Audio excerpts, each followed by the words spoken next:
ইতিহাসের স্রোতধারা থামিয়ে দিলেন আমিরে জামাত বাংলাদেশ জামাত ইসলামীর আমির ডাক্তার শফিকুর রহমান, যিনি জাতীয় সংসদের প্রধান বিরোধী দলের নেতা।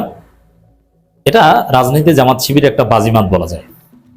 দর্শক, ইতিহাসের ধারাবাহিকতা হচ্ছে যে জামাতের আমির যিনি হবেন তাকে রাজাকার ট্যাগ দেওয়া হবে, তাকে রাজাকার বলা হবে।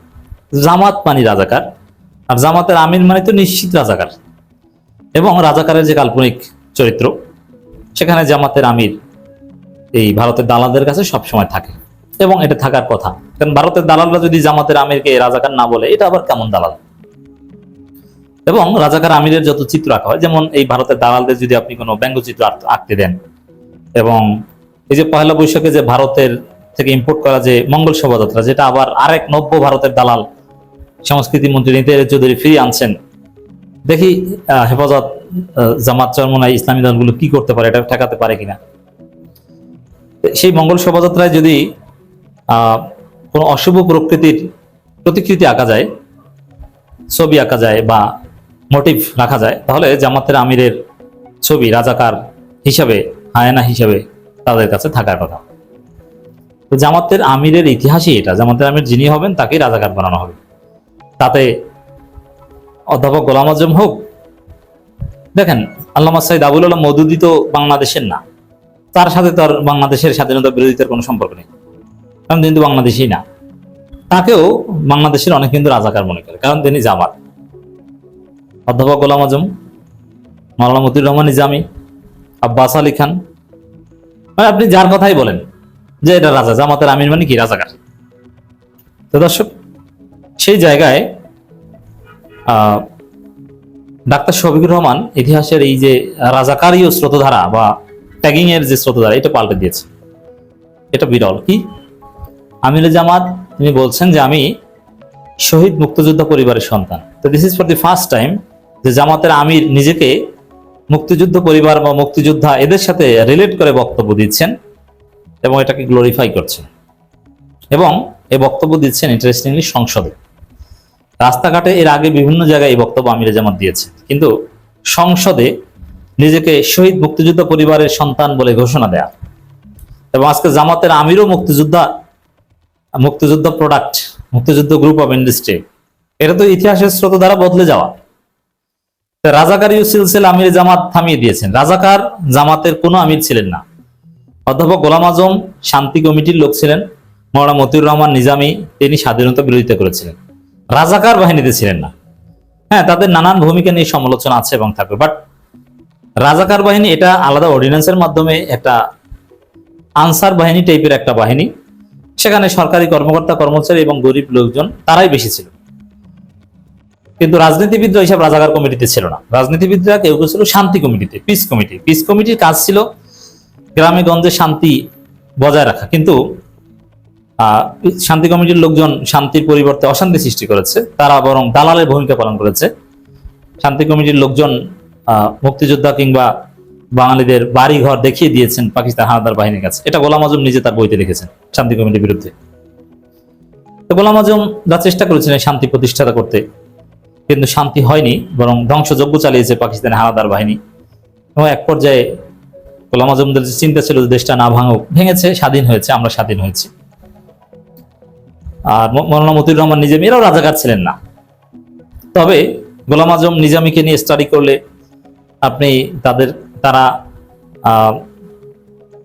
ফৌজদারি অপরাধের সাথে জড়িত নয় এটা প্রমাণ করতে পারবেন, কিন্তু স্বাধীনতার সময় তাদের ভূমিকা যে প্রশ্নবিদ্ধ ছিল, তাদের অবস্থান যে ভুল ছিল, এটা তো নিশ্চিত। এটা তো বর্তমান জামাতও বলে। স্বাধীনতার বিরুদ্ধে যেহেতু ছিলেন, দ্যাট ওয়াজ রং। স্বাধীনতার পক্ষে থাকাটাই যৌক্তিক ছিল। সেই জায়গায় আজকে জামাতের আমির দাবি করতে পারেন, আরে আমি মুক্তিযোদ্ধা পরিবারের সন্তান, মানে আমরা তো স্বাধীনতার পক্ষে, মুক্তিযোদ্ধা পরিবারের সন্তান। হ্যাঁ, শিবিরের সভাপতি বেশ কয়েকজন অলরেডি হয়েছেন যারা মুক্তিযোদ্ধা পরিবারের সন্তান। এবং আপনারা দেখেছেন যে আজকে জামাতের এমপি সংসদে দাঁড়িয়ে বলে আমিরে জামাতের এই বক্তব্য মুক্তিযোদ্ধা পরিবারের সন্তান, এটাও সংসদে দাঁড়িয়ে। আর জামাতের এমপি, সাতক্ষীরার এমপি, তিনিও সংসদে দাঁড়িয়ে বলছেন আমি মুক্তিযোদ্ধা, সবাই জানে, কিন্তু আমার মুক্তিযোদ্ধা সার্টিফিকেট নাই কেন? আজকে জামাতের এই যে অল্প কয়েকজন এমপি, তার মধ্যে বেশ কয়েকজন মুক্তিযোদ্ধা এমপি, মুক্তিযোদ্ধা পরিবারের সন্তানের অভাব নাই। মাওলানা রফিকুল ইসলাম খান মুক্তিযোদ্ধা পরিবারের সন্তান। সেই গাইবান্ধার যে আলোচিত এমপি স্কুল শিক্ষক ছিলেন এবং এখন হোমিও ডাক্তার, নিজে খ্যাতে সার দেন, তিনি কিন্তু একজন বীর মুক্তিযোদ্ধা।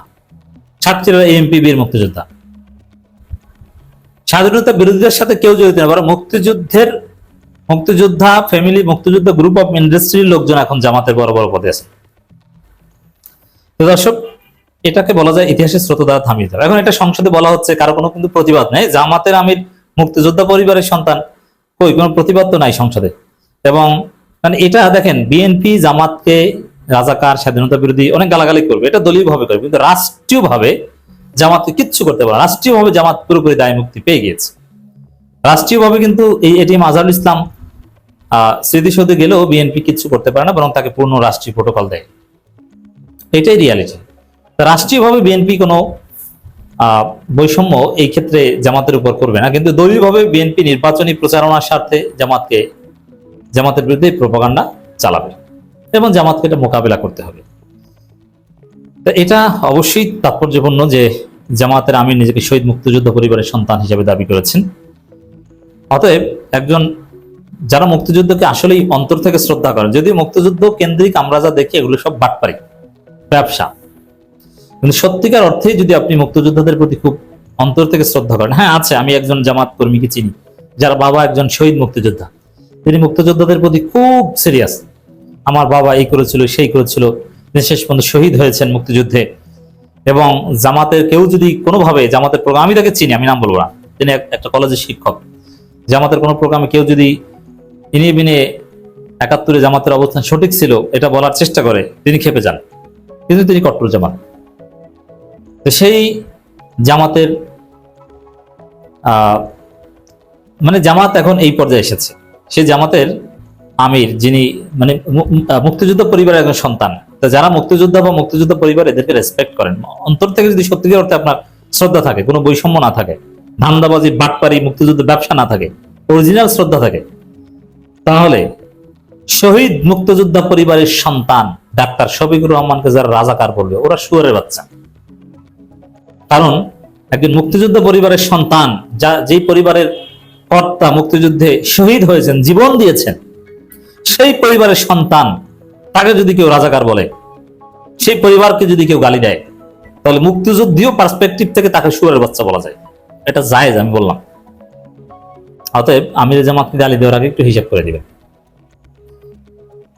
নিজেকে শহীদ মুক্তিযোদ্ধা পরিবারের সন্তান হিসেবে দাবি করেছেন জামাত ইসলামের আমির ডাক্তার শফিকুর রহমান। মঙ্গলবার সংসদ অধিবেশনে জুলাই সনদের উপর আনা মুলতবি প্রস্তাব আলোচনায় তিনি দাবি করেন, বিরোধী দলের নেতা বলেন, আমিও একটি শহীদ পরিবারের সন্তান, সেই মুক্তিযুদ্ধে যারা জীবন দিয়েছে, আমাদের পরিবার কয়েক ফোঁটা রক্ত দিয়ে তাদের সঙ্গে শরীক হওয়ার সৌভাগ্য অর্জন করেছে, বাংলাদেশ আমাদের সকলের। অতএব জামাতকে রাজাকার বলার দিন আর নাই।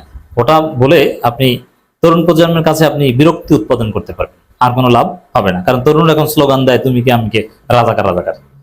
মুক্তিযুদ্ধ বিরোধী সেই প্রজন্ম এখন আর নাই, এখন সবাই বাংলাদেশ প্রজন্ম।